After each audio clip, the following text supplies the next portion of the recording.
중소상인들을 지원하기 위해서 정부가 이들의 대출 이자의 일부를 환급해주는 정책을 시행하고 있습니다.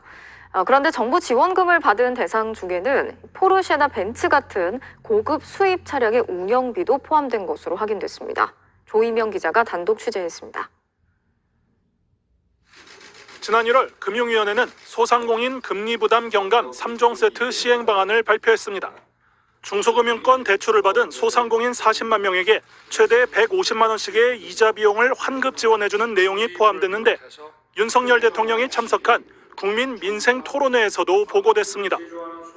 금융권과 협의하여 이자 환급 조치가 조속히 이루어질 수 있도록 하겠습니다. 소상공인에게 대출을 내준 한 중소금융사의 내부 문건입니다. 정부 지원금이 지급된 대상이 나와 있습니다.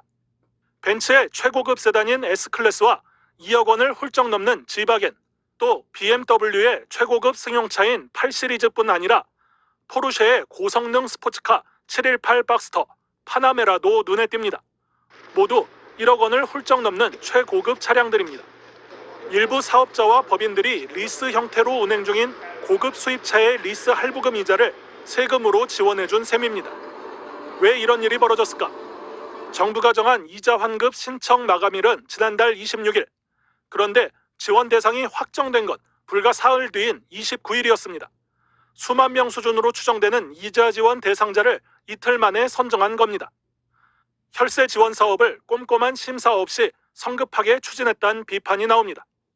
고급 외제차를 리스해서 쓰는 사람들한테도 혜택이 주어질 수밖에 없는 구조가 돼버린 거죠. 총선 다가오니까 일단 던지고 보자.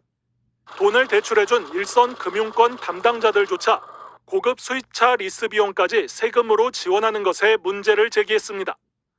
하지만 금융위원회는 리스를 제외하면 혜택 대상이 적어 정부의 지원 폭이 축소되니 포함시키라는 답변을 여신금융협회를 통해 전달했습니다.